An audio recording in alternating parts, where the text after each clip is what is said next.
Hey, Miles. Hey. You sound so much closer than you did the last time we talked. I know, right? I am now back in the UK, and I was like, what have I missed? And our Prime Minister has resigned after 44 days. So, yeah, it's all going good. Okay. I know nothing about UK politics. I do not want to dive into them. You don't want to. But It's terrible. I mean, She actually, although she's been in power for 45 days, she's actually only done 12 days' work. oh, It's like, and so she's the shortest serving prime minister of all time, which is a wonderful thing to have on your accolades, right? I think so. I mean, you should easily get a job after this, right? Well, the thing is, she is now entitled to, I think it's £125,000, which is like $140,000 a year for the rest of her life because she's been prime minister now. Wait. Obviously, UK politics is where it's at, man. Like, this is, you don't even have to work. Like, you don't even have to fulfill a term or anything like that. That's well, I don't know. Awesome. It's because it's never happened like that before. But yeah, well, so I'm clearly in the wrong job. Dude, we both are in the wrong job. I think we're without Parole's gonna have to take a hiatus. You and I both go get some kind of amazing Game Cats party. Yep. Game Cats party. Because you have what are the two animals? You have the rhino and elephant in American politics. For the Republicans, Democrats, I think it's rhinos and elephants, or donkey. Is it donkey? I was gonna go with the rhinos thing just to see how long we could convince people it was rhinos. But yeah, it's the donkey. Is it? What is it? Elephant and donkey? It is. Okay, and I don't know what the meaning is. But we need a game cat. We need a game cat one now. The meaning is they both suck, and we do need a game cat.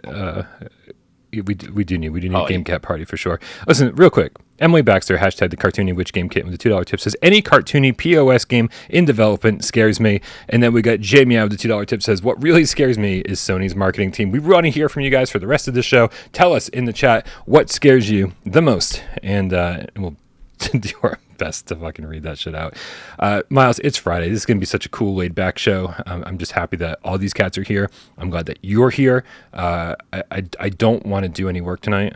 I'm just going to hang out with you, have a good time, and then possibly play some Fortnite. You ready? You ready to do this shit? And go spooky. Spooky. Let's do it, man.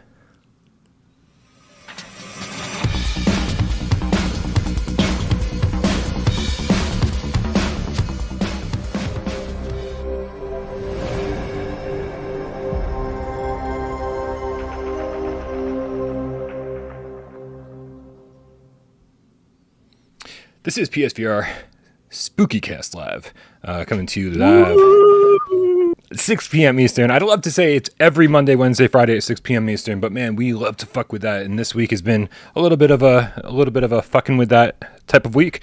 But for the most part, you guys know what to expect around here. 6 p.m. Eastern. My name is Brian Paul from this channel right here, PSVR without Parole. And joining me from across the sea is Miles Dyer from Miles Dyer Official. How are we doing, Brian? Just as the intro title was going, I quickly dashed because I forgot to put on the lights behind me. So I'm glad I got that sorted and no one knows about me scrambling for it. Dude, my boom stand has ED. What are you doing? It's just not staying up. By the way, can I put a request out there for any musical game cats out there? If anyone could create, well, I mean, Brian could, but like a spooky version of the intro. We need that for this time of year. We've got a metal version of the intro. Okay. I guess you could just have what it is now, just with a few woo. It's like at Christmas, you know, when they do the theme tune and all it's got is the sleigh bells. Yeah. Just like doing a 4/4. Dun, dun, dun, dun, dun. It's like, yeah, that's Christmassy. What makes something Halloweeny? It is just having woo in it. Pretty much. Just or scream. Ah! Just throw like a jack-o'-lantern up in the corner somewhere, and then that's pretty much all you need. A little ghost emoji. That's what I used on Twitter, so I mean, I guess that's all we really need.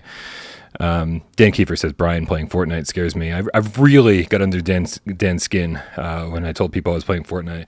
And everyone's a little confused and a little bit concerned. Everyone's like, I can't believe this is a thing. I can't believe this is happening. And I know it's, I mean, I guess most of you guys only know me from playing PSVR for the last like 6 years or so. But I do have interests outside of VR. I'm super happy you're on Fortnite, Brian. Super happy. Yeah, well, if you're super happy, how come we haven't played yet together? This is crazy to me. I know. I was actually looking at playing while I was in Romania. But I totally forgot that Fortnite is still not playable on iOS because of the whole Apple battle.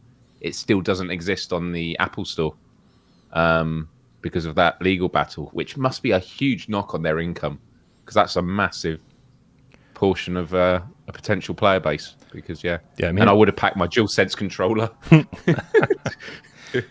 Yeah, I mean that is a huge that's a huge market, but I mean I feel like there's so many different ways to play Fortnite that if you want to play Fortnite, you probably have the ability to play that. You don't even need an up-to-date console, right? I mean, this is last gen stuff too, right? You can have an OG PS4, an OG Xbox One, right, and be able to play this game.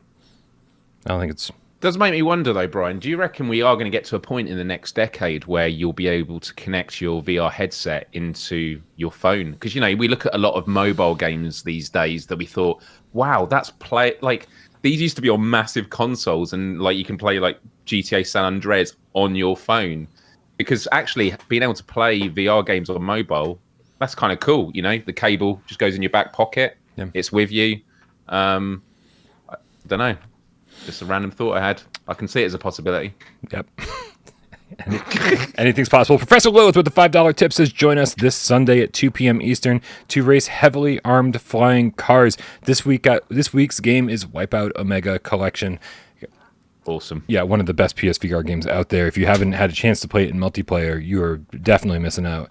I would say get some practice in, because if it's been a while since you played it, the last time I played it, man, I was slamming into every single wall that I encountered. I was like, I remember getting pretty good at that game, but then I guess I forgot how to use the air brakes and everything else. So, you got any experience with Wipeout Omega, Miles? Are you going to be playing this Sunday? I'll definitely be jumping back in for this because I did play it when I first got PSVR, and it was a game that I enjoyed, but I didn't get that into. I think I got a bit motion sick as well, and I know there are the comfort settings, because we talked about it on the top games, and I definitely want to return to it because people keep banging on about it, and for a good reason. Looper the Underground Game Cat with the €2 said, Miles just invented Google Cardboard. Yeah, it's actually exactly what you did. I do have Google Cardboard next door, but it's not the same. I'm talking about like high-end VR games, Looper. It's all about the processing power, man. Actually, if you're going to mock me, definitely do it as a super chat tip. If you want, I'll accept that. If you want to play cell phone games in VR, we already have a way to do that, Miles. Hey, I got a tail. It's not a game, though. Are there actual VR games for Google Cardboard? I don't think there are. I don't know. I feel like Des showed me Google Cardboard like 5 years ago, 6 years ago, something like that, and I haven't seen it since. I have no idea. Is that still like a platform, like a viable platform? I have no idea. It's crazy. Well, Google Cardboard is mainly just so you can watch like YouTube 360 videos, or because you just slot your phone in and wherever you look, and it's cool. Yeah, I think I played a video of like falling off of a roof or something like that. It was like, it's like thanks, Des. Yep. Falling off of a roof. Yeah, or it was like falling. I forget what I was doing. Yeah, that's not how I want to play games. You could fall off out of a plane or off a mountain. No, don't do that. Let's just do falling off a roof. The experience lasts a full 1.5 seconds. All right, man. I guess we should do something today rather than just hanging out. I know that you've been busy this week, man. You were traveling and obviously getting resituated once you get home. But there were a couple showcases this week. We had 2 showcases. Tornado, do you mind? Thank you very much. She's like laying on everything. We had 2 showcases, starting on Wednesday with the Silent Hill transmission, and then followed up on Thursday with the Resident Evil showcase. This is so. I mean, for people like me who are obsessed with horror. This has been kind of like this great survival horror resurgence. We got a better look at Resident Evil 4 yesterday, and even better on Wednesday. I mean, just a slew of Silent Hill titles and different projects that were announced. What did you think of all this, man? Like, did you have a chance to kind of like take it all in?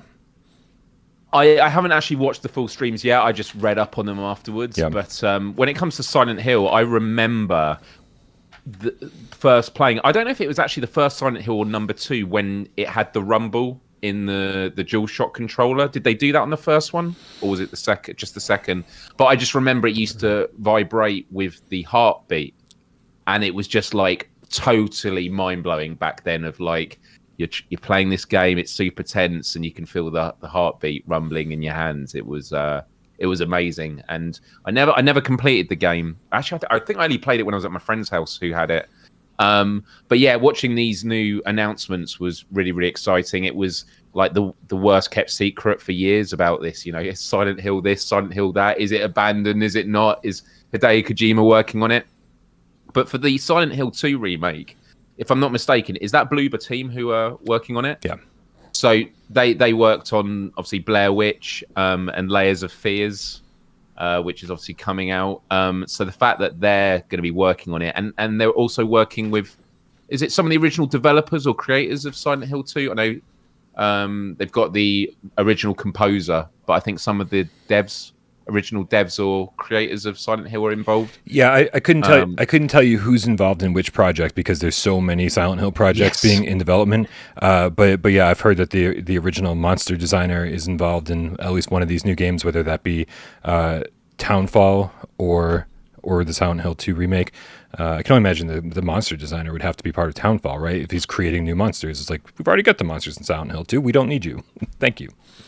And this is what's exciting about what we're seeing again and again is we are seeing all these devs who have been emerging with PSVR, the first generation, now teaming up with epic IPs. So whether it's End Dreams with Ghostbusters, whether we've got well, I was going to say the new Iron Man game with but they did Star Wars Squadrons. We're seeing this again and again. You know, we see Fire Sprite working with with Horizon Call of the Mountain. There's all these teaming up of VR devs, and I think it's just really, really exciting. And this is just another example of that. Yeah, I mean, I think the whole thing is fascinating. There's I saw a lot of negativity regarding the Silent Hill transmission because they're like, because Konami's not doing anything themselves. They just basically farmed out the license to all these different teams, and I don't think any. I'm okay with that. I mean, dude, I'm 100% okay with that because it's better than not getting any Silent Hill games like we haven't gotten for the last decade and a half. I'd much rather have all these different takes on Silent Hill than no Silent Hill. Or a Silent Hill mobile game. Yeah, I mean, in all fairness, it's like, what's the last thing we saw Konami really do internally? Did they do Metal Gear Survive? Because that was universally panned. Like, do we really want Konami doing this in the first place? And I think the answer is no. So let's keep the franchise going. Let's keep the franchise relevant, and give them a reason to keep making pachinko machines. Yeah, no PSVR 2 mentions though, and I know that was a down or a negative, or I was going to say a downside negative for a lot of people. But for me, I think that just adds credibility to the fact that we've got some kind of showcase on the way. Otherwise, they would have shown PSVR 2 stuff. We know that in some form or another that there's Resident Evil 4 content in development for PSVR 2. That when they revealed Resident Evil 4 Remake, that was shown at the end of the trailer. So we know that something's there that they're not talking about. And so this whole thing, the fact that there's like this wave of silence still about PSVR 2 stuff, only really talking about Village, and not even in every, that was the weird thing, man, not even in every stream, just the PlayStation version of the Resident Evil stream did we get the PSVR 2 mention. There's still so much secrecy that I think when we finally get the information we're looking for, there's going to be so much of it in all of this talk about Sony not being able to promote their products. They've got this big headset on the way and no one even knows about it and whatever. I think all of that discourse is just going to disappear. I think that everyone's going to be on the same page and go, holy shit, like this is fucking incredible. You guys have been holding back for so long. You just showed us so much. So I'm very much looking forward to that. I think it's going to be really exciting for a lot of people.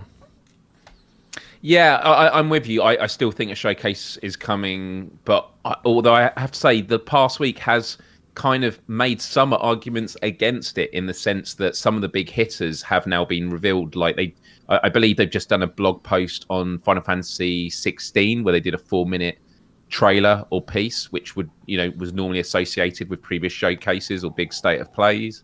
Sony's PS5 DualSense Edge Pro controller, that's just had sort of a big reveal. And then obviously Silent Hill got its own, piece. Then again, Final Fantasy VII was done on Square Enix's own terms. That's not to say it can't also appear in a showcase. There's another argument to be made that, okay, they're just talking about all the things that we already knew about. Maybe the showcase is really being saved for all these other projects that, we know about but have actually seen nothing of. Last of Us Factions, although we know about it, we don't actually know that much about it. And then God of War, I think on November 3rd, the review embargo comes off. I can't remember exactly when it comes out, but it looks like they're not going to be doing a big state of play for God of War. And as I've mentioned previously, I really feel that they are getting God of War out of the way before they then move to the next stage, because that's how they plan the years, isn't it? Is like, where is the energy and focus? They don't want to be competing against their own properties. And God of War, I think, and I've seen some previews already, people talking about it, and people played like a few hours, and they said it is absolutely mind-blowing how beautiful, and you think it's going to be a good game, and it just floors you with how excellent the design is, which is exciting. I'm excited for that. Once God of War is out the way, and I don't mean that in a bad way, just like in terms of the sequencing, then they're like, what do we look forward to next? It's PSVR 2. It's these other IPs we've not yet announced, and that's really, really cool. Yeah, and I think kind of piggybacking on what you just said, I think maybe what's most logical is that we shouldn't expect a showcase anytime soon. If they're getting God of War out of the way, then maybe what they get next out of the way is PSVR 2. They say, okay, here's God of War, and then we focus on PSVR 2, not in a showcase, not in an all-encompassing PlayStation showcase with title after title, first party, flat screen, this and that, whatever, and then finish with PSVR 2. If they're trying to give every single first party thing, including peripherals, the attention that they deserve, then I think the most logical thing would be is to get God of War out of the way, and then do the PSVR 2 state of play, showcase, whatever you want to call it, and focus on that, right? Make sure that has a successful launch. We know full well that Sony for the last 2 years was mostly concerned about making sure that PlayStation 5 had a successful launch, because here we are 2 years in, and it's finally just starting to show up on store shelves, and that's not worldwide. That is definitely very much a US thing. I don't know what it's looking like over there in the UK, but a lot of cats in other countries have told me, listen, it sounds like things are getting better in the US, but that is not the case worldwide. And that should be with all of their new partnerships and everything else, that should be taken care of by the beginning of the new year when PSVR 2 launches. And so that has been their focus. So yeah, it absolutely sounds right. I think it's going to be God of War, PSVR 2, and then after a successful PSVR 2 launch, we could potentially see a showcase after that regarding a lot of flat screen stuff. Would be interesting. Yeah. Hey, Miles. Hey, Brian. Speaking of we start again. Yeah. Let's start the show. Does anyone else picture you can't do that on television when we do the whole, hey Miles, hey Brian? It's like when they come out of the lockers. I don't know if you remember this show, Miles. I'm a little bit older than you, but it was a Canadian TV show on Nickelodeon, and Alanis Morissette was actually one of the stars. Oh, really? Yeah. It's like, and there would just be this whole segment where the people would talk to each other, and just be like a series of like colorful lockers. That's all you would see. And then like somebody would come out of the locker and be like, hey Jimmy, and then Jimmy would be like, hey Paula, and then they would just like go back and forth, and like different people would open lockers and shit. And every time we started a show, what was this called? You can't do that on television. And if you said I don't know, it was a comedy show, a sketch show, right? And so anytime someone said I don't know, then green slime got poured on their head. Oh, amazing! I'm just looking at it now. Yeah, I can see the slime. Yeah, retro. I was literally going to do the joke. Sorry, what can't you do on television? No. It's you can't do that. Yeah, I know, but what can't you do? That's good. Good title. Shades of Grey Matter says, "Damn, I'm Canadian and I don't remember this." I think it was actually really popular in the United States because I don't even think most of us knew it was a show that we imported from Canada. I have no idea, but it was Nickelodeon here in the States. But Geisen says it's from the 80s, and so anybody that's a little bit younger might not have been privy to that. Anyway, that's what I picture. Anytime we say, "Hey Miles," "Hey Brian," I like picture us coming out of a locker. Hey, what's going on? to get a fake locker. Like, what were you guys doing in the locker to begin with? Did everyone get shoved in there by bullies? Like, how did you end up in there? Like, no, why don't we ask the important questions? Well, that's it. That is the thing. Is like if you did start exploring it, that would become a really spooky show. It's like, actually, no, that's really messed up. Yeah. Like, what are they doing in there? For sure. Yeah. Hey, on the topic of a successful PlayStation 5 launch, it is a little bit strange that we got word this week that potentially, this is all rumors, don't forget, guys, all speculation and rumors. Maybe not speculation so much, is it like how much do you trust all of these leakers these days? Developers, this is from gamingbolt.com, by the way. Developers already have PS5 Pro and Xbox Series X/S upgrade dev kits. This is a rumor. And it says the PS4 Pro and Xbox X set a bit of a precedent halfway through their previous console cycle, refreshing the console generation with more powerful hardware that not only lengthened the console life cycles, but also led to much better looking games. There's been plenty of speculation that both Microsoft and Sony will repeat that with their current generation of hardware. And as per a new report, the hardware is already out there.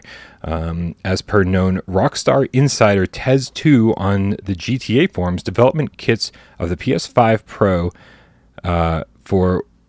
Sorry, the text is really small here. I'm trying to...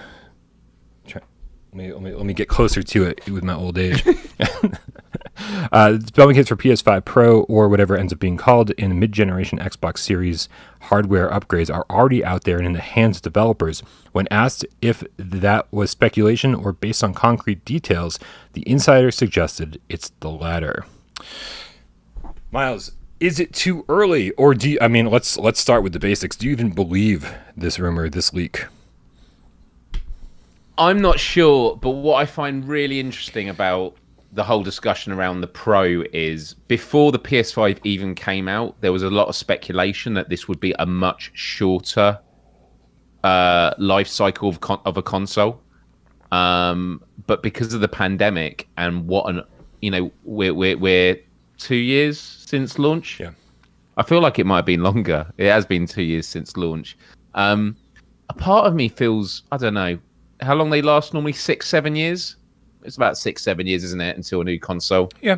I mean, it was always traditionally 5 years, I believe, back in the day. And I think once the PS3 generation rolled around, I think we got up to like, depending on when you consider the generation starting, because the 360 launched a year before PS3, I want to say that was either 7 or 8 years. But somebody correct me if I'm wrong. Yeah, I just feel like it's just really hard to gauge because time perception goes out the window because of the pandemic. I just feel like the idea that we are now moving towards the halfway mark of a console generation just feels very... I feel like we're still in its infancy. Mm-hmm. But the point is that as games improve and the demand gets higher, yeah, there will be a call for the next type of console. And so the question is, would PlayStation want to create a brand new console, you know, after all this that they've been doing with the PS5, trying to meet demand? Or do they want to say, actually, the changes that we need to make are just more about power and storage space, in which case it doesn't need to be a new console. It just needs to be a better version of the PS5. So I do think a Pro 1 is probably going to happen. Whether this is it... I mean, what does a dev kit mean? Just for them to test it? It doesn't necessarily mean it's going to be coming anytime soon. Right. It could be something that comes out in another 2 or 3 years, in which case that kind of makes sense. Yeah.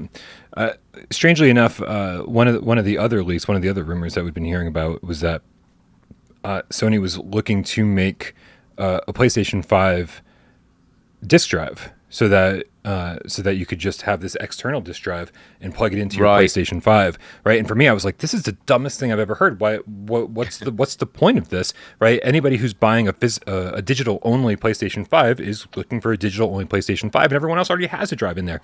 And then I realized it's going to be way cheaper for Sony to sell us an external drive and then reduce the number of SKUs they have for the PlayStation 5 from 2, the digital and the physical, down to 1, and just manufacture digital-only PlayStation 5s, and then manufacture this other external Blu-ray drive, right? So that you can so that you accommodate everybody, and your manufacturing gets twice as easy.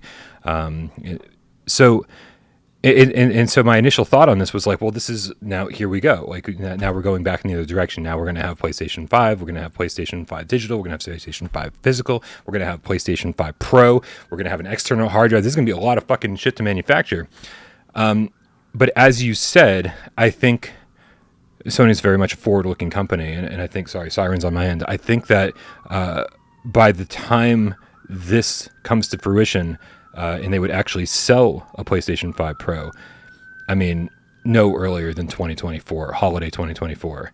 That I can't imagine them doing it any earlier than that. That would be 4 years for some of us who've had the PlayStation 5 through all this time, and then 2 years for everybody who's just picking one up now. And I think it'd be understandable 4 years into the console life cycle. If they tried to launch it like this holiday season or even next holiday season, it would be a big issue.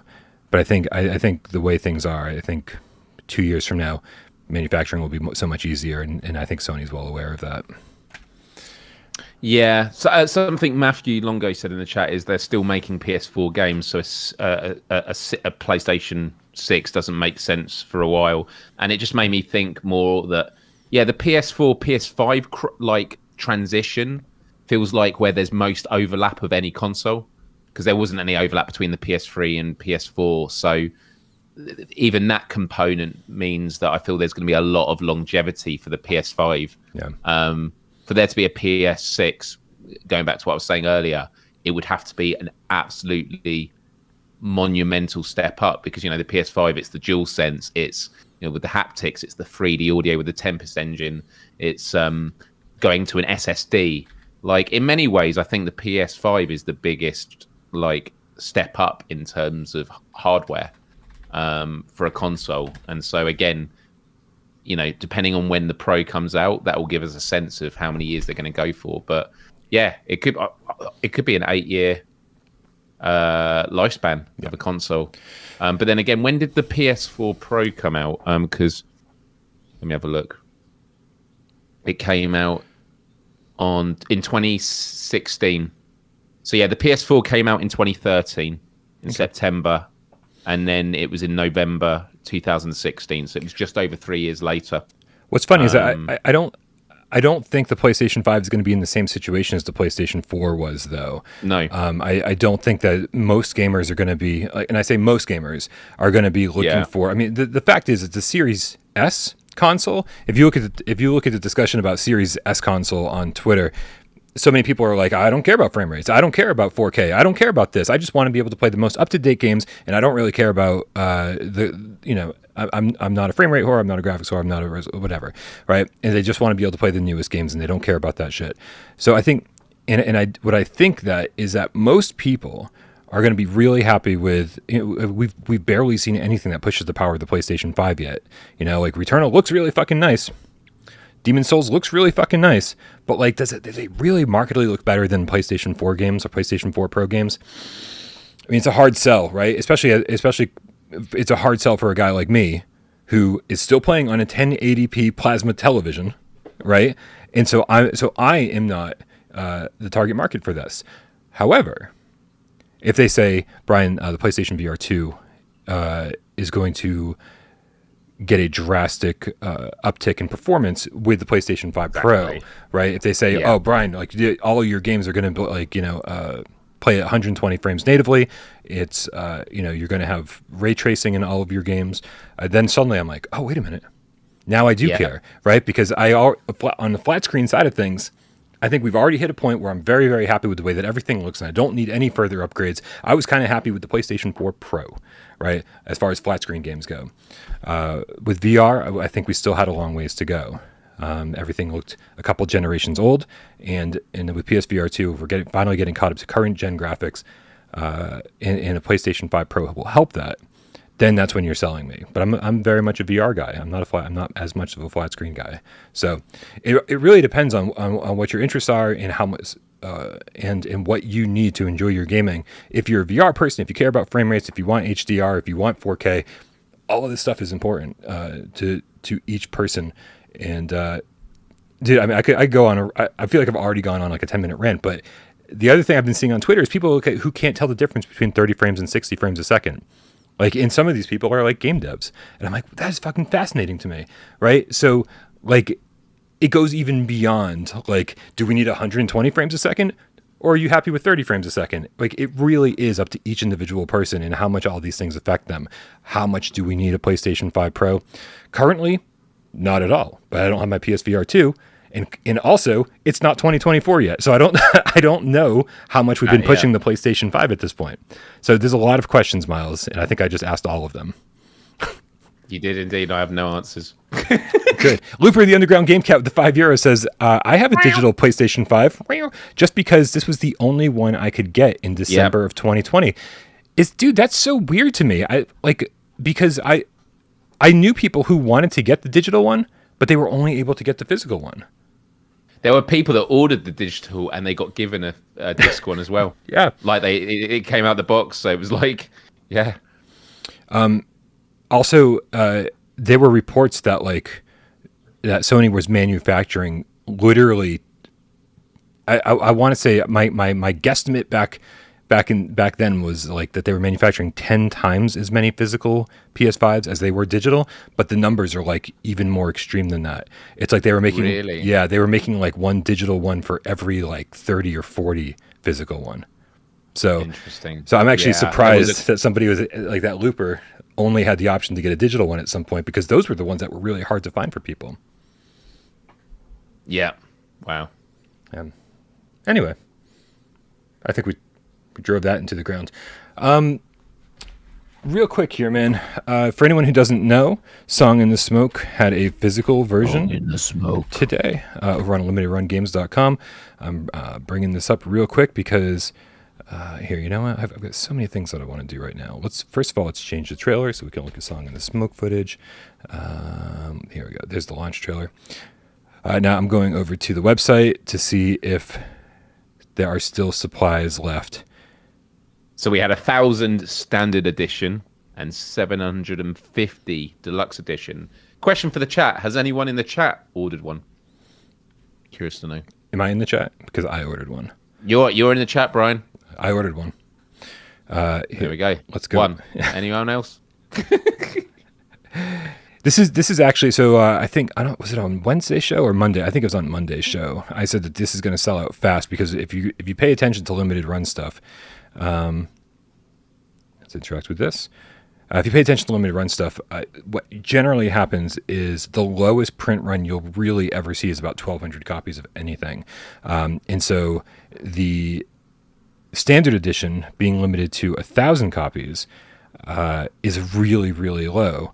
And then even more so than that, the collector's edition is limited to 750 copies. So as far as limited run is concerned, these really are limited runs. So frequently they'll just have an open pre-order where they sell as many as they can over the course of 2 months, and then they'll never make any more.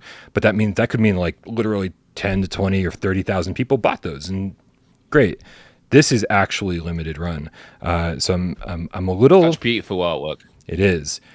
I'm a little surprised that it's still available. I was 100% confident Monday that these would sell out very quickly, especially considering that this could be the very last physical PSVR game we ever see printed. Yeah. So what's in the deluxe version, Brian? Chat was just asking. Yeah. Oh, well, I mean, if you really want to know, then let's bring it up on the screen. And I'm going to tell you right now, nothing that I care about, that's for sure. Here, is this it here? Here we go. I'm just gonna, if we had a producer, Miles, this show would be so much better. Producer's overrated. Yeah. Producer's overrated. Here we go. Here's a deluxe edition. I'm still having problems. There it is. Okay. So it's limited run number 479, Song in the Smoke Deluxe Edition, $70. But again, only 750 available. Let's scroll down and see the product details. I gotta get real close here, guys, because again, real small print. This item is limited to 750 copies. It includes a physical copy of Song in the Smoke for PSVR, Song in the Smoke Deluxe Edition box, which is the big thing that it comes in, obviously, an 18 by 24 reversible poster, Song in the Smoke art print, stickers, and a 17-bit, the development studio, enamel pin, which to me, Miles, says there's nothing in this box that I care about. Like, if you want the stickers, I don't even care about the stickers. Put it on your laptop. Sticker. No, I think I actually doesn't even say what the sticker is.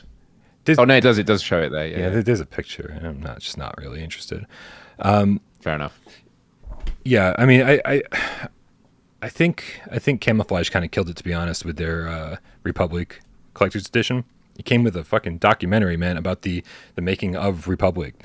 That is awesome. Yeah. Like, that stuff is... I always used to love when Blu-rays first came out. Love getting the behind the scenes. And, like, there was actually one I was watching on YouTube the other day.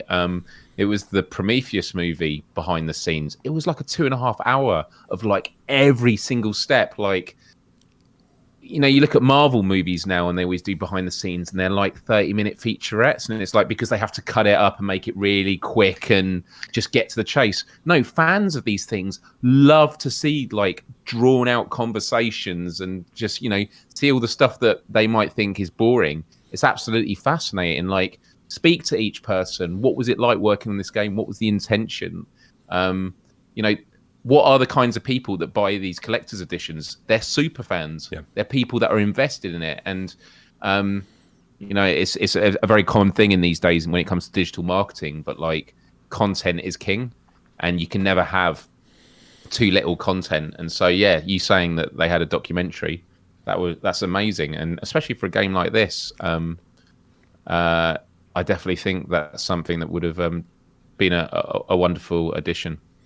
Yeah, and just to clarify, by the way, for anyone who hasn't seen it, the documentary, I've only seen the Republic part of the documentary, but the documentary that was included is actually about the entire, about Camouflage, you know, their founding and development of each of their games. And so I need to get in there and actually watch the rest of the documentary and see what they say about the development of Iron Man VR, because they were very transparent about development of Republic and about how pretty much at every step like the business was just about to shut down, kind of shit. Like they didn't have enough money to do anything they needed to do. It became an episodic game, like just purely out of necessity because they couldn't finish the game in the time constraints that they had. They had to get something out in order to keep the company afloat, and so. Yeah, very, very transparent documentary, and I love that kind of stuff. Anytime that there's like this, look at some business or whatever else, and it's just so sugar coated, like where you just get the highlights or the positive things that happened over the course of the years. That's it's just always really, really boring. I love getting into nitty gritty and finding out what really happened behind the scenes. Sure, and like behind the scenes is something that's totally scalable. Like, you're not having to pay to produce every additional one. It's just something you could say you get a free download code. Like, there's loads of digital content they could do with it. You know, maybe like something on the PlayStation Store, like a free skins or cosmetics. You know, yeah. There's all. And look, I'm not here to say, oh, it's just easy. You just do this and that. It may be stuff they considered, but those are the things that come to my mind straight away. Is there's a lot of things that are more connected to the game itself, like stickers and that. I think is great. You know, love slapping it on the back of the laptop, but behind the scenes about the game and cosmetics and things that, so, you know, especially in multiplayer games, things that you can sort of show of, yeah. I am a supporter of this game. You know, it's cool. Yeah, somewhere along the line we started getting digital art books for things, and I was like, it doesn't do it for me, man. Like, I need a physical art soundtracks book, tangible, on PlayStation, in my hand. Yeah, flip through the pages, hardcover. Agreed. When you download like the soundtracks onto your PS5, I'm like, I'm not going to listen to it on here. Nope. Like, yeah, it's, yeah.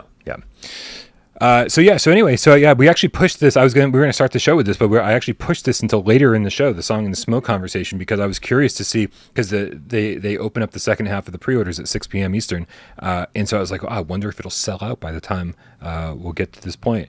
This could very much be a Republic situation where like 3 months later, it's still like, we haven't sold out of this yet, which is crazy. But as you guys know, the stuff that nobody wants is the stuff that always ends up being really expensive later down the line. Just saying. Miles. We got a super chat that's probably a good way to kick-start this next section off.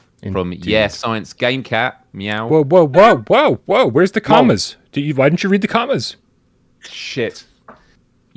Science, comma, Game Cat, comma, meow.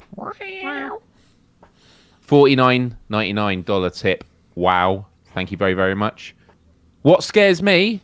It may be a myth that 4 to 10 spiders enter your mouth a year, but it is known for spiders to enter your ear canal and lay its eggs.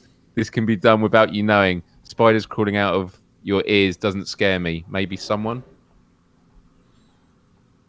It reminds me as a kid, there was a Star Trek episode with Khan where they put the thing in the little bugs and it was crawling in their ear.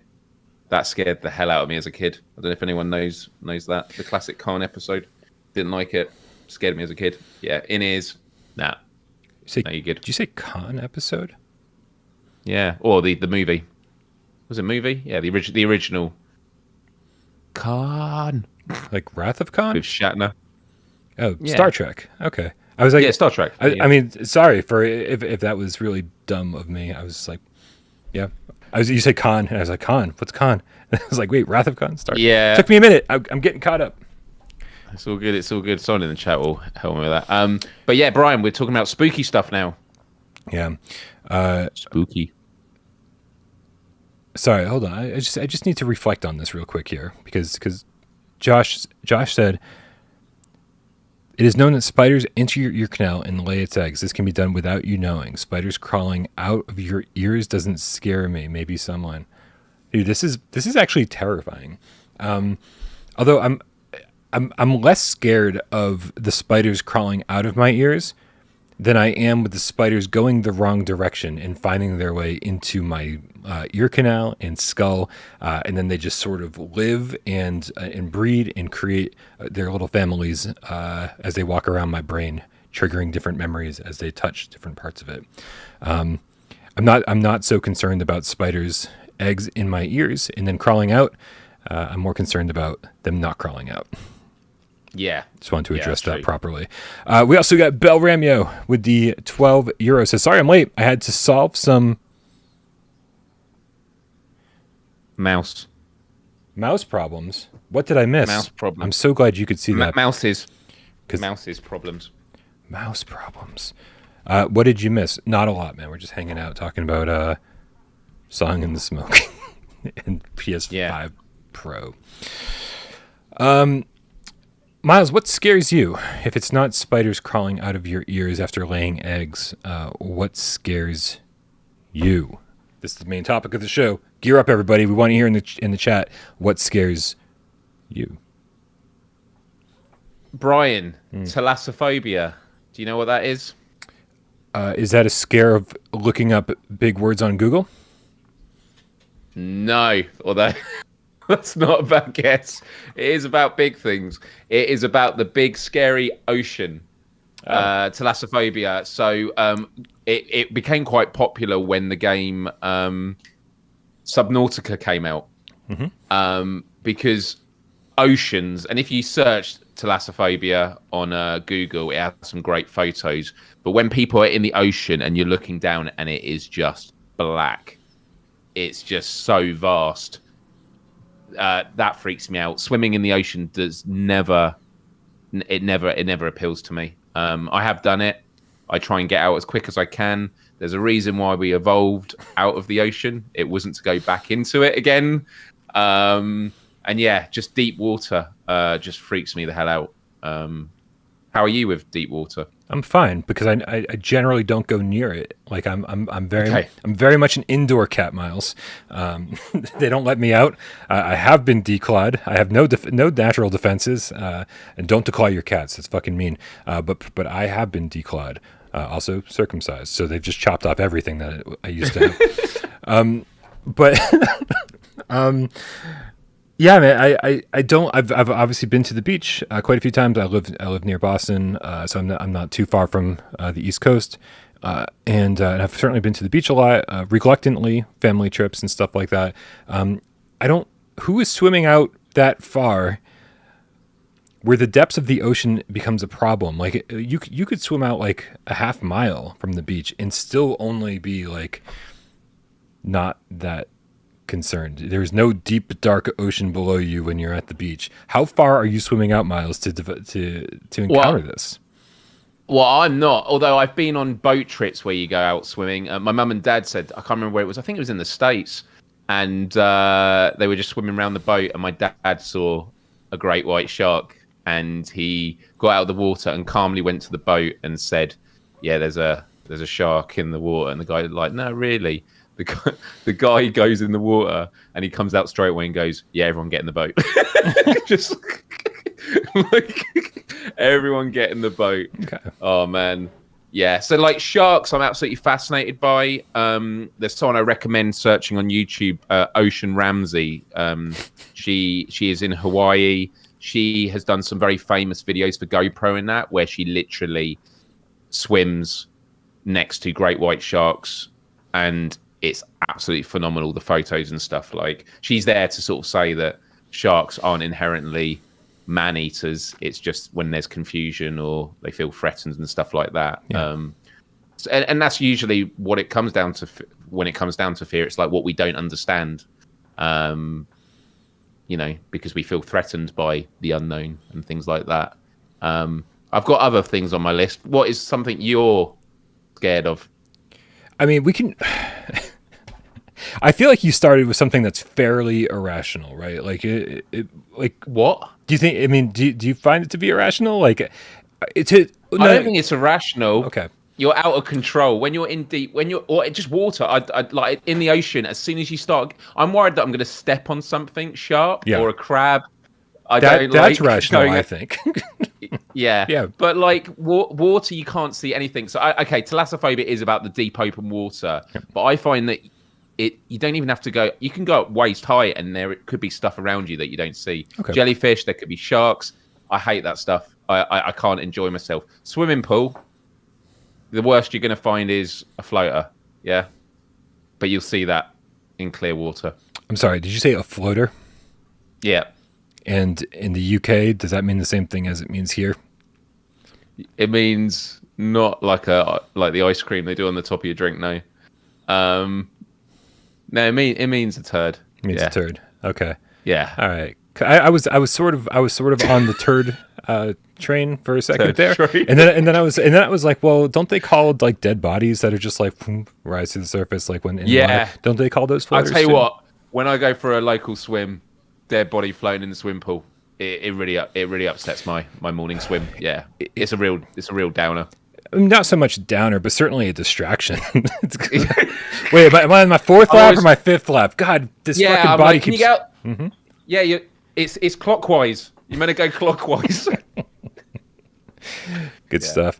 Yeah, I don't know. I don't think I have... I don't think I have too many fears of common things. I think most of my fears are fairly common. It's I don't like heights, and I don't like spiders. Spiders is way more irrational than my fear of heights. Spiders, same. Because I feel like, once you get to a certain height, you should be scared of being up that high, because if you fall, you're going to break something or die, right? But most spiders are generally not harmful. Right, it's very, very few and far between. When I lived in Tennessee, I did encounter a few black widows and a few brown recluse, and I didn't know. Oh, brown recluses are terrifying, from what I've heard. They melt your skin, right? If they bite you. I don't know. I didn't get bit. So. No, they have like acid in their bite, and you have to cut it out. It's like they're like xenomorphs. Yeah. So finding out that like in Tennessee that brown recluses and black widows were kind of common. If I wasn't already scared of spiders, suddenly I really was, because we found a brown recluse in the house I was staying in. And I was like, wait, this is fucking terrifying. You guys just go to sleep every night with the potential of spiders that can like kill you, like just around. And I hear it's terrible in Australia, so I'm never fucking going there. And so I do think, that all of my time leading up to leaving Massachusetts and living in Tennessee, completely irrational, right? The spiders I was encountering, daddy long legs, little fucking house spiders, whatever it is, they terrified me. I had absolutely no right to be scared of them. That's irrational. And then heights, of course. So heights is just, you and I were playing Zenith, and we were playing. We got up pretty high on the what the fuck was the DLC called? The Celestial Throne or something. Yeah. And dude, like my knees were fucking shaking, and I had to like lift the headset up a few times, and I was like, I found myself just getting like just completely covered in sweat, being like, I'm terrified being up this high, and it's not even very convincing VR graphics. So yes, that probably that seems pretty irrational to me. I think if you're scared of heights in VR, it makes no sense, but it also definitely goes to show how much VR can trick your brain. Well, there's a YouTube video that I've always recommended people check in from 26. Well, it was older than that. It's a re-upload, and it's climbing the world's tallest radio tower. And it is this guy that is literally, you get like an elevator to, I don't know how many meters up, and then you climb the rest. And by the end of it, it's so narrow, and it's just to what looks like to change a light bulb at the top. And the whole structure is 518 meters, which is 1,700 foot high. And watching that video every time, sweaty palms, and he has a toolbox that is like strapped on a rope, and it's his mate below him is to make sure it doesn't swing. And I was saying to my friends when watching it, how much would I have to be paid to do that?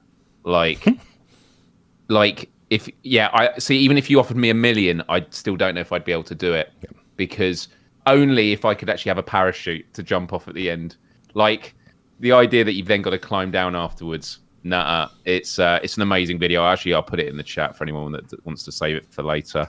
Dude, that's it. There is no amount of money, and it's not because it's not worth it to me. It's because I would be physically incapable of doing it. Just physically incapable.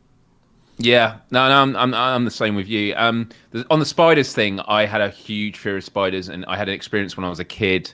I remember going into the office and leaning over to turn the computer on, and I felt some kind of web on my neck, and I just remember instantly going, "Oh, what's that?" And I sort of leant over like this, and I walked through all the rooms in the house, and my mum's doing the ironing, and I go in the kitchen, I'm like, "Oh, mum, what's this on my shoulder?"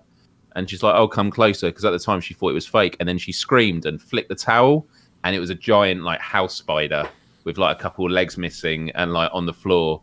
And I literally for like the next couple of weeks, every time I went into a room, I'd have to go in like this, looking at the ceiling, because it was the kind of, once again, the unknown of how did a spider like get onto my neck, which is quite a personal space. Yeah. Oh, dude, even thinking about it now, even though it was like 20 years ago, of like, how did it get on my neck? And I did that, and I don't know if I kept it. I don't know. It's mental to think that I was calmly walking around the house like that, checking under toilets and stuff. And then actually, when I went to visit my uncle and auntie in Australia, which is known for basically being full of things that want to kill you, including Australians. I was there in their winter. We were there for 3 weeks. I remember for the first week, check my shoes every morning, check under the bed, check under the toilet. I just constantly checked. And then by the second or third week, you stop checking because you're kind of used to it. And it goes back to that thing about familiarity and, the unknown verse. Like, you kind of get a gauge of like how, if I found a spider randomly, then that would have reset. It's like, right, I'm checking everything again. But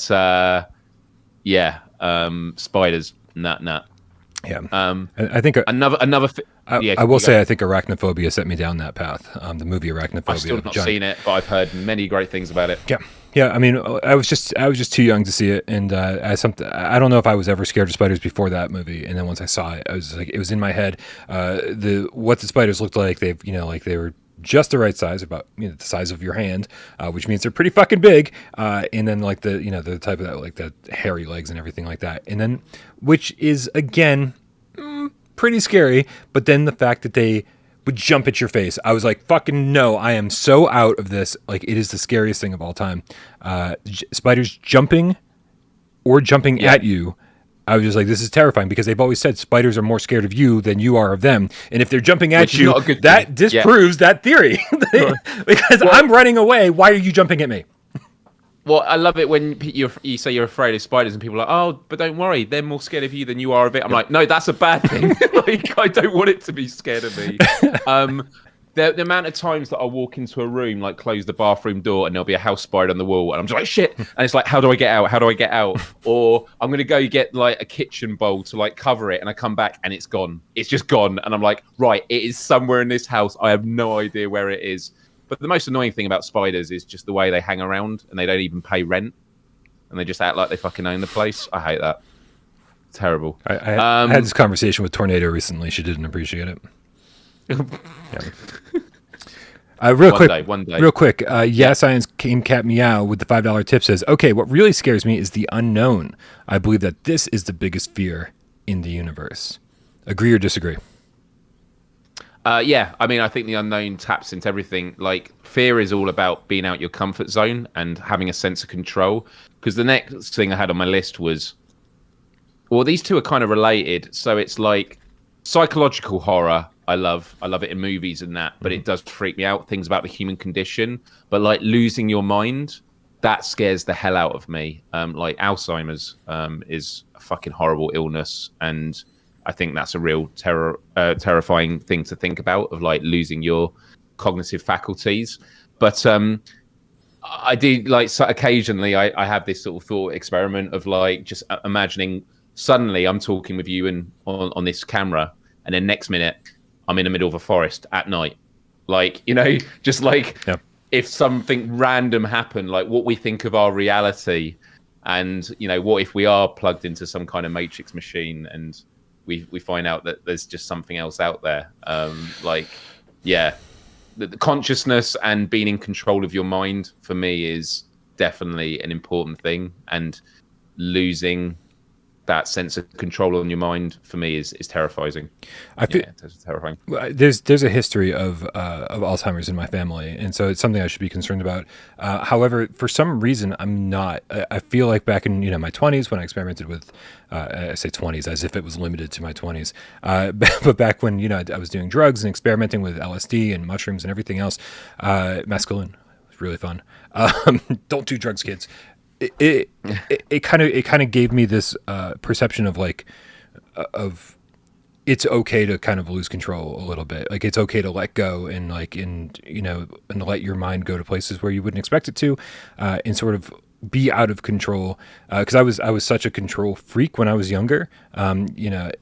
To the point where, like, if you knew me when I was like 10, 12, 15, right up until I was about 15 or so, you would be like, this kid's never going to do drugs because he's scared of losing control. But drugs allowed me to like kind of escape that and let go and be like, well, whatever happens, happens. And so there's something about that time of my life that allows me to go, well, if dementia ever kicks in or Alzheimer's ever kicks in and I have to be thrown into a nursing home or something like that, then it's like, you know what, I'm okay. Like that's how I'm gonna live out the rest of my life. There's something not so scary about it anymore. But after witnessing what it did to my grandmother for the better part of over a decade, it's sad for the family, I think, more than anything else. Oh, for sure. Yeah, it's an illness that definitely impacts the people around them more, because they're the ones that are conscious of what's going on. Seeing what it did to my mom, because it was her mom, it's like, if I ever have to witness my mom go through that, it's gonna be heart-wrenching. And like to see her gradually like forget who I am, and start calling me nurse or something like that, it's gonna be tough. And I hope I never have to experience that. So I don't want to make light of Alzheimer's, but I think if I ever experience it, hopefully Hopefully I can leave a note somewhere that just tells my family, don't worry about me. You don't have to come visit. Like, I'll be fine. Just give me a VR headset and I'll be all right. Right? Seriously. I can finally play Resident Evil 7 for the first time again. 7. I was about to say, can you imagine getting to play Resident Evil 7 for the first time again? Oh, good. We're both making an inappropriate joke at the same time. Yeah. It makes me feel better about doing it. Yeah. So without Parole, it'd be every day you do a live stream of Brian experiences Resident Evil 7 for the first time. Just every day. I'm so confused about Bell's tip. Bell Ramio, the game cat with the 250, said, "We playing Walkabout now, y'all make me not sleep." What? What? I don't even know what that comment's about, Bell. I'm totally lost. Maybe it's already setting in. Brian, being in a forest is kind of spooky, and I want to say a little story about this. I was at a YouTube event many years ago they had a Halloween party, and they had one of these zombie experiences there, where they had these people like dressed as zombies chained to like the wall and that, and they actually did a lot of the makeup for The Walking Dead. It was so impressive, and one of the creators there was telling me about some of the experiences they do around the UK, and one of them was a new one they've done. And I'm going to be careful what I say because I don't want to spoil too much of it. But the bit he did tell me was you basically go camping in the middle of this forest in the middle of nowhere, and your tents don't have zips; they have like Velcro. And basically at 4 a.m. or whatever it is, you don't get told when, you'll be hearing banging and noises all around the forest. And they said, and then at one moment, you will literally just get dragged out your tent while you're trying to sleep. They'll just kidnap you, bag over your head. And then when the bag's taken off, you're in this underground cave and really messed up stuff is happening, which sounds like an amazing experience. But being in the woods, hearing sounds, Blair Witch Project, man. And actually, the Blair Witch Project, that is why it impacted me so much. And I was very late to watching it. It ties together a lot of these fears because, you know, without going into too many details for those that still haven't seen the Blair Witch Project, and I highly recommend it, what makes that movie so terrifying is it's literally about people that get lost in the woods and they lose their mind. Yep. So it's like two of my fears: losing your mind and also being like in a forest, well, by yourself, and out of control. Yeah, the forest doesn't scare me. I live in the middle of the ghetto. If I walk the wrong way when I leave my apartment, that scares me, right? Like I'm very much a night walker when it comes to the city, and I think that's a term that I probably just totally used incorrectly. I like to walk around at night. I don't know if I implied something else, because it's comforting, right? Fear of the dark. I used to have that. I don't have it anymore, and I think living at home by myself has fixed that, because otherwise I'd be in a lot of trouble. Yeah, I see. Okay, so I guess the dark doesn't really scare me. Not at least not when I'm out and about at night, walking around enjoying the city, right? It's like, is there something comforting about sort of a quiet city? You know, everyone like either in bed or sleeping, and there's just a few pedestrians still kind of milling around, leaving the bar late at night, that kind of thing. There's something very comforting about it. I will say, and some of you guys already know this, that my apartment is haunted. And figuring out what's haunting it or actually what's happening here has been sort of a process. And I don't know if I've, actually figured anything out or not. But I will say that, activity around here definitely gets worse at night. And so I think I have a irrational fear of the dark when it comes to my apartment, because weird shit happens at night. Have you, Miles, let's start this off the right way. Have you ever experienced anything unexplainable in your own life? Like, we can talk about being scared of ghosts or demons or paranormal, whatever, but have you ever experienced any of that in real life? I think most people would say no. I had a memory when I was very little of seeing some kind of UFO in the sky, but looking back, I don't think it was anything. But like in terms of ghosts or stuff, no, but I've definitely been freaked out of, like, I don't know, if I see a horror movie and then I'm at home on my own, I just constantly have thoughts like, if I go and get a drink in the kitchen, I'm scared of looking out the window and just seeing something standing there. Or just like, just can't. And obviously this gets into a bit later in the conversation, but like things that could be real. Yeah, that stuff freaks me out. So no, I've never seen any ghosts or anything like that, but my mind freaks me out all the fucking time with just thinking about stuff. What could be there? Yeah, when I was a kid, like I saw Stephen King's It way too early in life. Like, and so when I was a kid, I remember like looking out. We lived out in the country in the middle of nowhere, and so I remember looking out and just being able to basically visualize, even though there's nothing in my front yard, looking out my window and seeing Pennywise the clown just standing there with a balloon, like looking up at my window, right? Just like, or looking, or laying in bed and looking out into my hallway and just, again, picturing him walk by my doorway, right? Like not even coming in, just walking right by. Like that's all, especially when you're a kid, like if you have an overactive imagination, or the shit really gets to you, I think that's really, really common. What's weird is that when I was young, a lot of paranormal stuff never really happened to me, right? I actually pretty sure I saw a UFO when I was like 7 or 8, but like that was a long time ago. And if I had a clear memory of it, I'd be like, I don't know, maybe it happened, maybe it didn't. But like all the shit that's happened in the last 10 years, like especially since I got sober, like I have very, very few rational explanations for all the shit that happens in my apartment these days. Let me list off a couple for you here, man. And I think on a fairly regular basis, shit just falls, right? Like falls out of a cabinet, falls off of a shelf, whatever. And I loved getting a cat because that meant everything was suddenly explainable, right? Oh, yes. You hear a noise in the other room and you're like, fuck, man, tornado just fucking like, knocked something off of a bookshelf or something like that. But it was happening long before I got a cat. And it was nice getting her because then I could blame all of that stuff on her, which I don't know how much of it is her and how much of it's not. I would say the weird thing, like the most recent weird thing that happened, is that I was laying in bed, and there's obviously two ways to face in bed, right? I can face towards the wall, or I can face towards the outside, outside looking out at my living room. And so if I look out at my living room, I see tornado. I see tornadoes like kind of like cat condo, and that's like where she sleeps for the most part. And so I saw her. You made me close the door because I don't like there being a crack there into the hallway and not being able to see it. This is freaking out already. This is without parole. Are you afraid of the dark? Scary stories to tell in the dark. This is going to be fun. So I'm laying in bed and I'm looking, and I see her sitting on her cat condo. And she's looking like she's getting ready for bed too, right? She's like laying there kind of looking at me. And I'm like, all right, hey, I was like, tornado, I love you. Good night. And I turn over, like, right? And so now I'm facing the wall. I get the covers over me. And within seconds, so it's not like I fell asleep or anything like that, but within seconds, this happened like last week, by the way.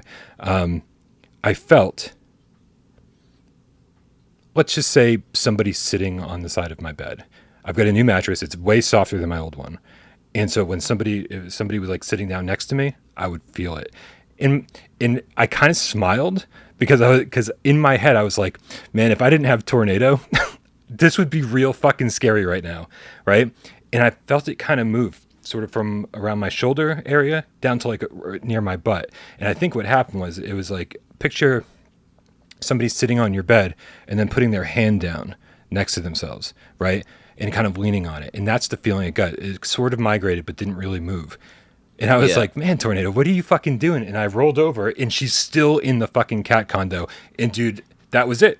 That was it. I didn't sleep that night. I was up till 7 or 8 a.m. I couldn't sleep till the sun came up because I was like, what the fuck just happened? And tornado was staring at me like dead eyes. She's like, did you see that?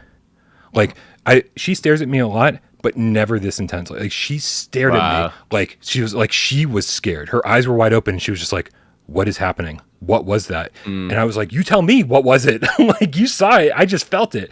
Right. And she stared at me for like 2 minutes straight, like just locked eyes. And I was like, what is it? And then I moved my head and I was like, oh my God, she's not staring at me. She's staring behind me. Dude, I'm getting chills. I don't like this. Right. That's it. That's all we got time for this week, everyone. Bye. This is a like thing. Weird shit like this is like a kind of a regular common occurrence around here, and I kind of thought that at this point I'd be used to it. I was doing a Doom 3 VR live stream, or maybe I was just Yeah. recording footage. I forget what it was, and I was holding my aim controller, and I live alone. Somebody grabbed the front of my aim controller while I put the VR headset on and pushed it off to the side. And I lifted my headset up. I was like, "Who's here?" I thought my ex came in, or somebody, and just like fucked with me. Nobody here. Shit like this happens pretty frequently around here, man.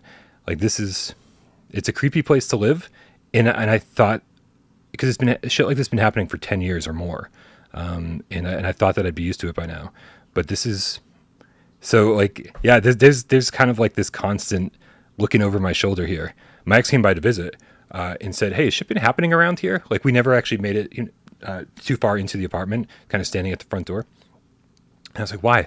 Why are you asking if shit's happening?" He goes, "Because I just saw a shadow walk by you behind, like, over here in the bookshelves." And I was like, and he's not a fucking believer, man. Like, so when I've got even non-believers being like, "Dude, your apartment's fucked up."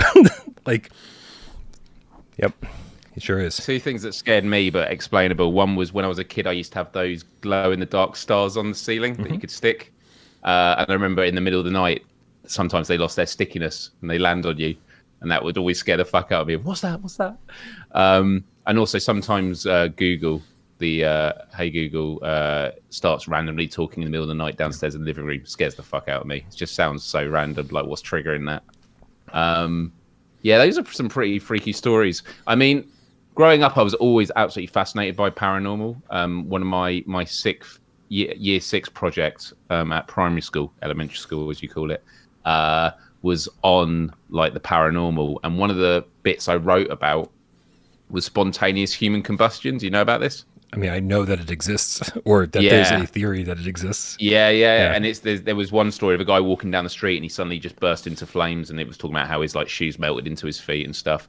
And then actually there was a more recent, when I was writing the project, there was a more recent news story about an operating table, and as they cut the guy open, like there was some pressure thing and he just exploded into like meat parts across the room.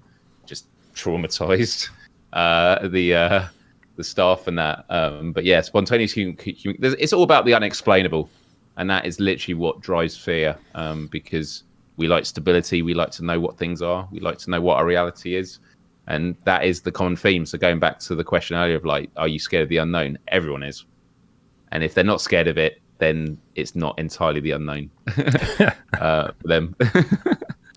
Hector Robles said, "Let's all have a sleepover at Brian's house." You're all invited. Yeah. You're all invited. And yeah, I wish it was a little bit more reliable, because it'd be really cool for you guys to kind of experience this.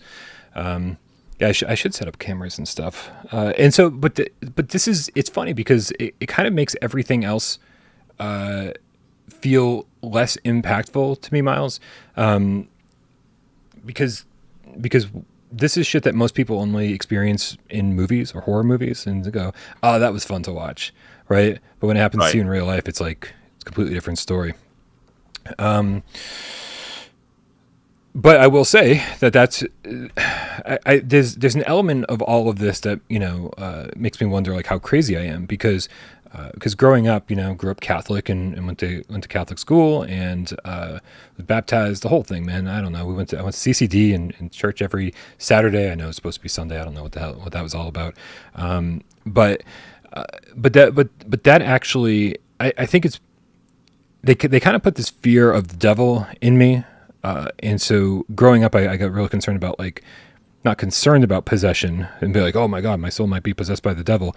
But when I started seeing movies about possession or hearing stories about possession, or the way that the devil or demons or whatever can impact your everyday life, that shit seemed to really resonate with me. And that also seems to be this kind of stuff that I gravitate towards when it comes to horror movies, the paranormal, the supernatural, all of that stuff, right? Because very, very infrequently is it just ghosts, right? They started talking about demons very quickly and all that stuff, because ghosts are fairly innocuous. Demons are what will start fucking up your life, and so growing up that way, and then getting into this stuff, it all makes me wonder how crazy I am now, because it was sort of stuff that just became what should be an irrational fear, I think became, in my mind, a very rational fear, and now has become part of my rational life. And so I'm not discounting the fact that I'm crazy. I'm just saying that like there is a precedent here. There is a reason. There is a genesis to all of this that could have brought this to fruition in my own life. But just saying, I'm very open-minded about it being real, and I'm very open-minded about it being all in my head. So, yeah, I don't know if that's what scares me the most, though, Miles. I don't know. It is about those seeds that are planted, whether it's as a kid or stories that you hear. Another story, because I've always wanted to be an organ donor and I need to sign up for it. But I remember hearing on the radio about a guy whose brother like died on the operating table, and they said, "Can we?" to the family, like, "Can we take his organs?" Because they have to take him out pretty quickly. And they said no, and then he basically came to like minutes later, and it's like, yeah, the thought of yeah, you just don't want to think about it. Oh yeah, that's actually a fear. Is incredibly rare, but there are people that wake up while on the operating table. Yeah, I saw a movie. Open heart surgery. I saw a movie about that. There was probably a movie about it. Not a documentary, it's just a fucking scary movie. Right. But I remember seeing a morning program where this woman was interviewed and she was literally rocking back going, "I just want my childhood back." She was fucked up because the anaesthetist is meant to be looking, because when you wake up, you're paralyzed. You couldn't talk or anything. And she was like literally having open heart surgery. And the way she described it was she felt as though she was sinking into the table. That was how she described it. Oof. Like, yeah. It's, so that's, yeah. It's all those. The thing is, life, again, it's the unknown. Is there are really tragic things we can experience. There are horrors. We should probably go to the VR component in a minute. But like another story I remember hearing was about a woman who had 2 kids in the car, and one of her kids was in the back, and he had the window open, and she says, "Close it." And then they swerved off the road into like a ravine or something, and the mother literally had to make the choice. She had to choose which kid she was going to save, and the other drowned, and so she has to live with that horror of the choice she made, but also the kid in the back saying, "Do up the window," like all this sort of stuff. Like there's a lot of big tragedies in the world and horrors that we can't even think about. But when we think of phobias, we always think about sort of the more obvious ones, whether it's heights and stuff like that, things you do on a daily basis. But it's just a reminder that life can be pretty horrific, and we're lucky that for the most part things can be all right. So in our run of show, Miles, we did we did mention like, hey, we can tie this into video games or VR in a way, but the VR component that I'm most interested in exploring, and not for terribly long, because I have shit to do tonight. Which isn't true. I just got to play Fortnite. And you're That's all cool. Invited. Except for Dan Kiefer. He's not happy that I'm playing Fortnite. No, Dan, you're definitely invited. He's also played Fortnite. Don't let him fool you. Do you think that VR could... We've talked about some really interesting things here tonight, but I don't know how many movies or video games have really expressed these things or demonstrated them in any kind of great way to scare their audience. Do you think VR kind of brings with it this new ability to give us new types of scares and give us new types of experiences that will scare us in ways that we've never been scared before? Like VR horror, like what's the next step for it? Can it bring any of these into a virtual reality? Absolutely. I mean, like horror movies, I was always a scaredy cat with, and I enjoy them, but I find them so much easier to watch now, having played VR games, because it's like, oh, there's the TV over there. It's like it's in that box. It's not all around me, The thing about VR is you can't really cover your eyes. And when it comes to VR, and I know I've mentioned this before, but I'm just... Everyone's trying to freak me out with the doors behind me. Yeah, don't do it. You should see what I see. Yeah.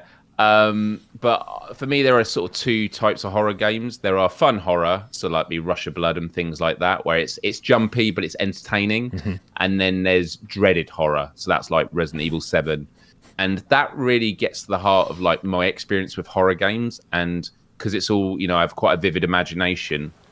The reason I struggle with a lot of games that aren't particularly horror based is because I'm always imagining what could be. And so one of the strategies for getting through horror games is actually you just need to keep moving forward. The longer you wait around, whether it was me 8 minutes in a laundry room in Resident Evil 7, I also talked about in Hotel R&R, spoiler for people, but there is a level where you're in a big manor and you go into a room and you see a mannequin in the reflection. And at that point, it was really creepy. But then I was like, I don't want to go back in that room because I was like, what kind of game is this now? Because in VR, it's like they could literally pull anything on you with these experiences.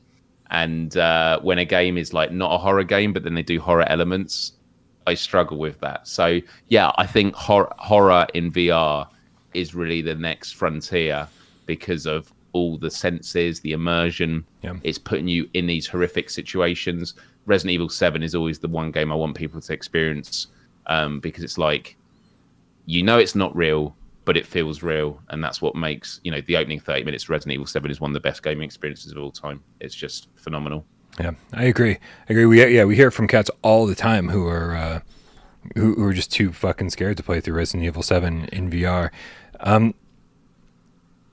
I think a lot of the things that VR could do pretty well, other than just amplifying the fear, which I think is what we've seen mostly so far, is especially when it comes to like haptic suits or haptic vests, using those in new and different ways. I think everybody's probably used to the idea of getting shot and feeling it like, oh, I just got shot. That's where I got shot. Okay, cool. Right. But to actually feel like somebody's tapping you on the shoulder, or something along those lines when no one's there, I think that could be really interesting. And I feel like I'm not even.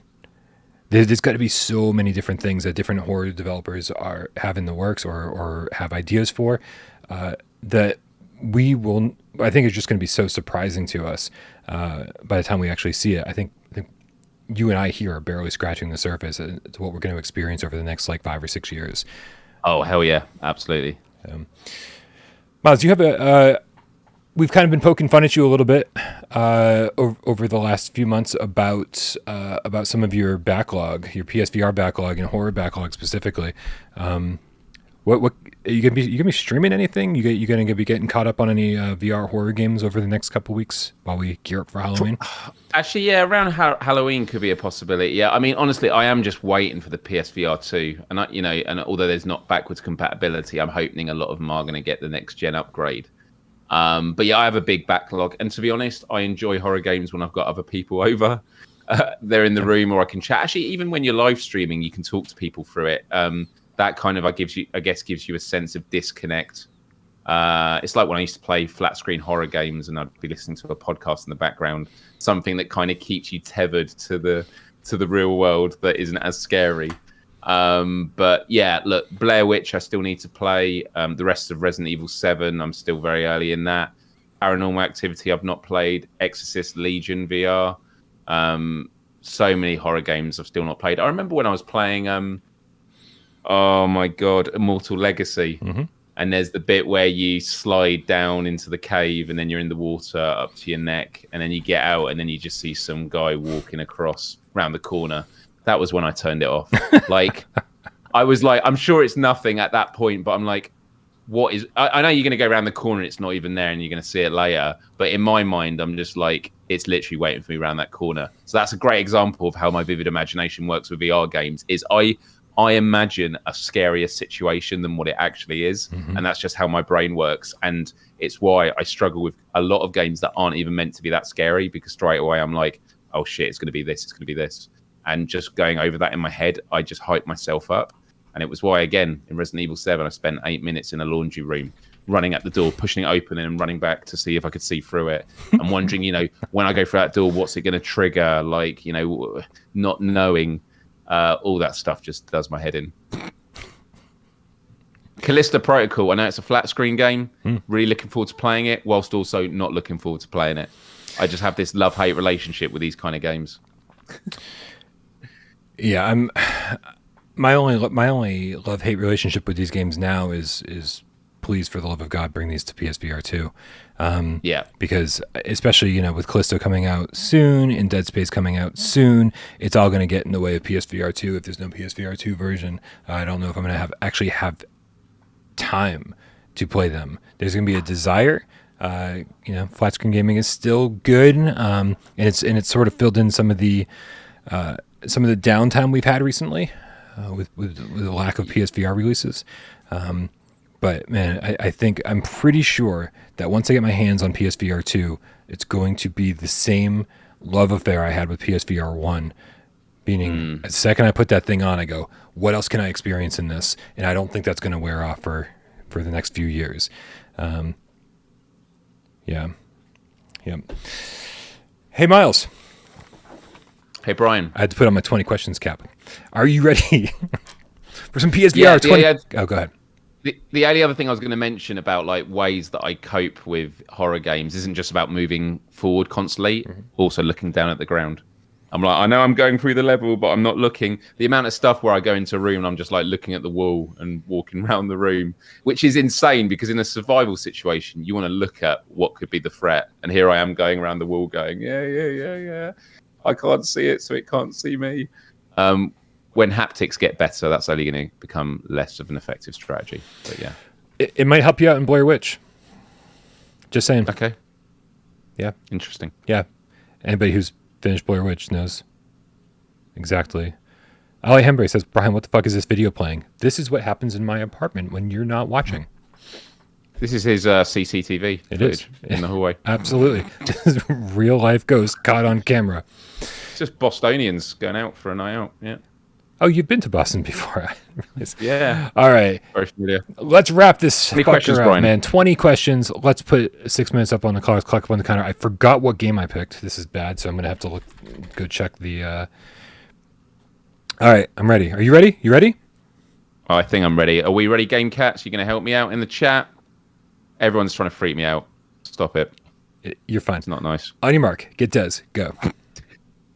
Does it have multiplayer? No. No multiplayer. Is it a spooky game? Horror game? It's not. No, not spooky. Nope, because that would be too easy. If I gave you a horror game, it would be over already. Yeah. Yeah. Can you? This isn't going to be a question, but I'll be like, is it on a limited physical run? I'm not doing that one. No, I'm not doing that one. Don't answer it. Okay. Has it come out in the last year? Has it come out in the last year? No. No, it's not recent. Has it got a realistic art style? No. Okay, not realistic. A lot of knots.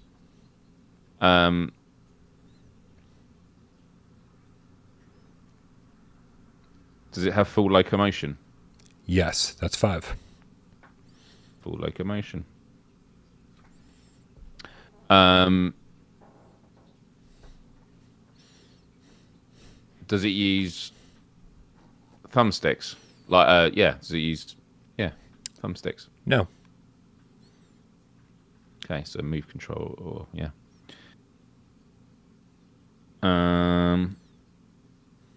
Can you play it on flat as well? No.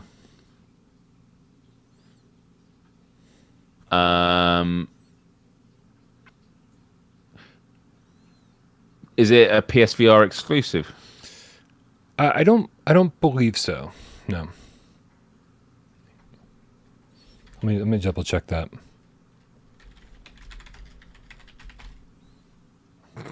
Everyone just keeps talking about what's behind me. I should have had something animated in the background. Yeah, it's. I double checked. It's not exclusive. Okay. Have the devs made other PS or VR games? Any other PSVR games? Any other VR games? Yes. Okay, other VR games. Is this on a popular, a well-known IP? No, that's 10. No. Right, let's start doing some more genres.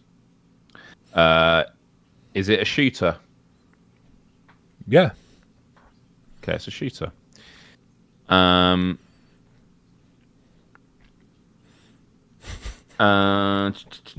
Ryan. Is the game in the room with us now? Yeah.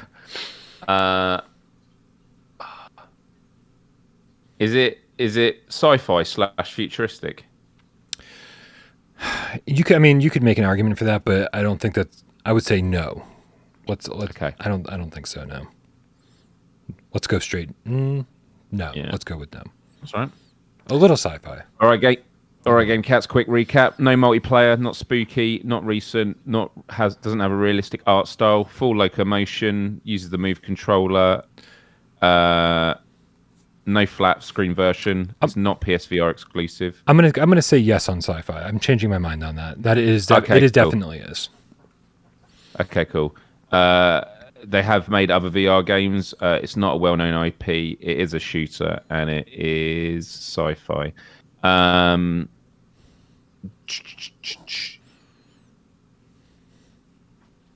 Is it a wave shooter? No. Not a wave shooter. No. Man,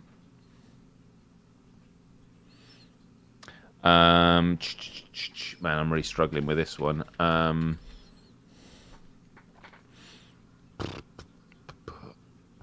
Any other questions, Game Cats? Need help? Are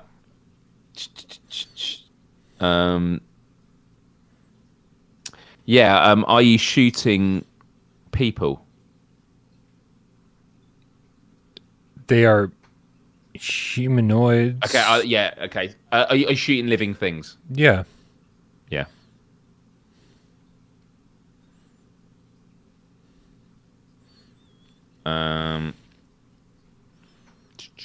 Is it a top 25 game? It definitely has been. Okay. I don't know where it fell in the last debate, which was a debacle. That's 15 miles. It doesn't use the aim controller. No. It has full loco. It's not spooky, guys. Fuck, man.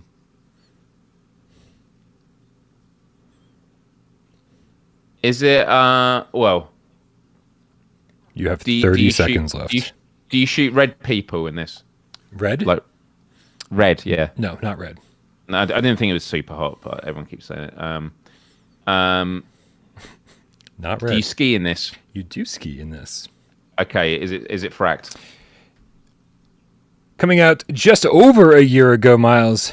I believe in August of 2021. It is fracked by End Dreams. You shoot purple people, not red people. Yeah, no, I was thinking of super hot with that. No, question. I know. Yeah.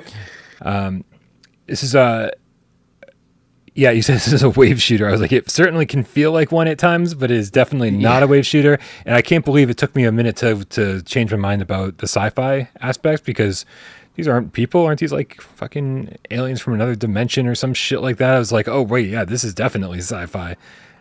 And would you say Superhot is a wave shooter? Because it's actually just individual levels, isn't it? I wouldn't say it is. I wouldn't technically call Superhot a wave shooter.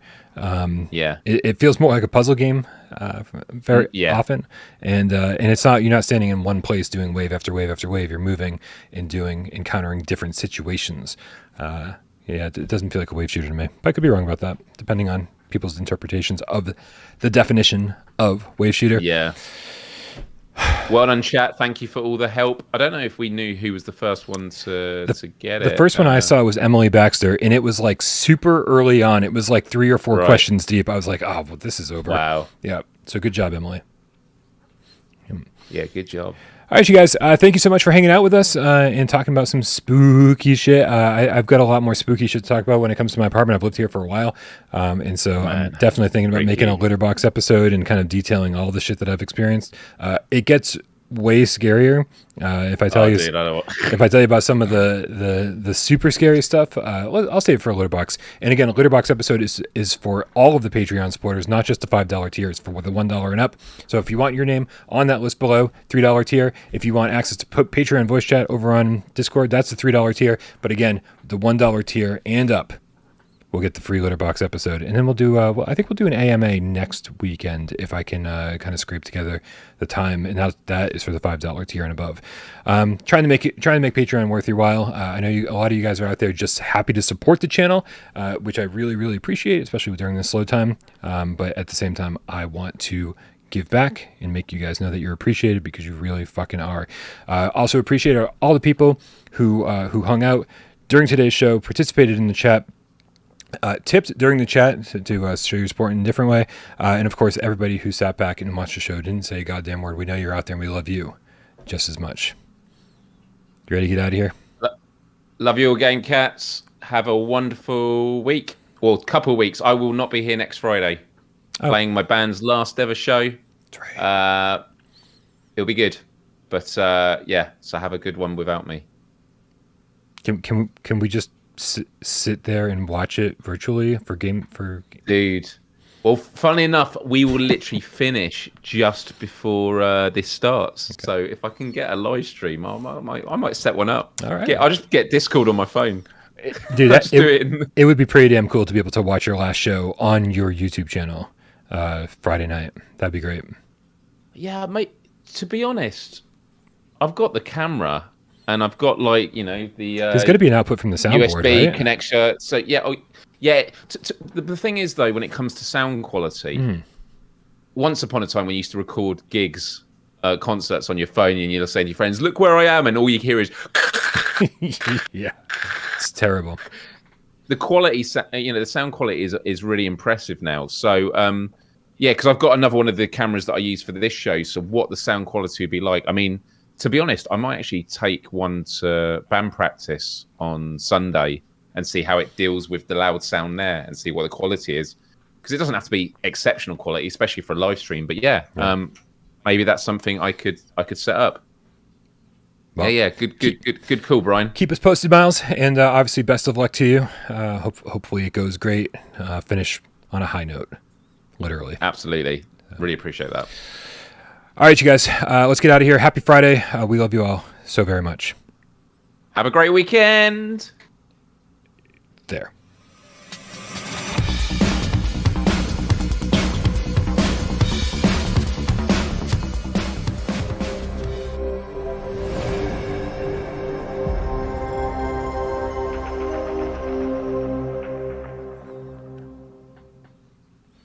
Yo, Miles, we talked a lot about scary stuff on this episode, but last night, after talking to Josh in voice chat, who kind of recommended The Watcher, he said it was strange, but maybe not in a good way, The Watcher on Netflix.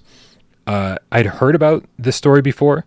I don't know how much of this is true and how much isn't, but it's based on a true story about these people who were being basically harassed while living in a house, getting strange letters about their house, and then like strange things happening within the house.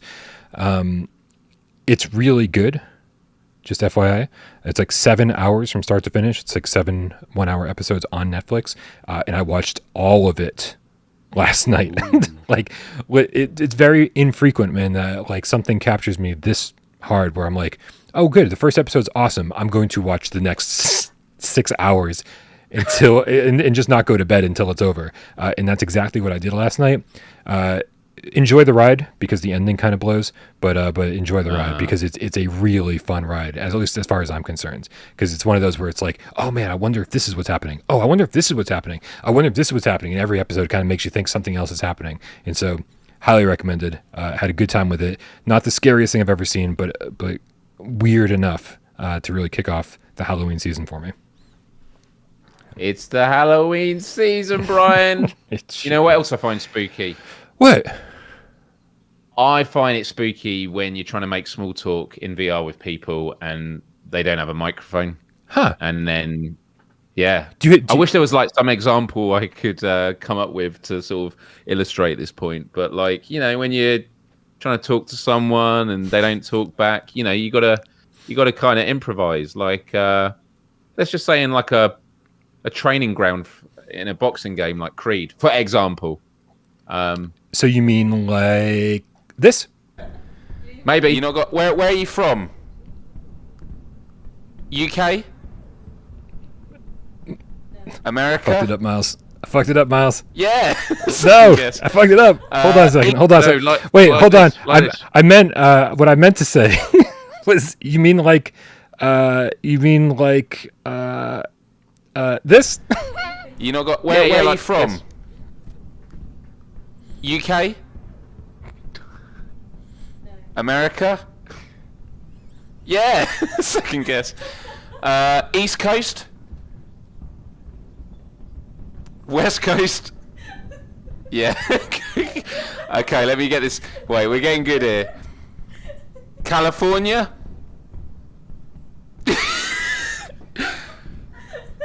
Washington State?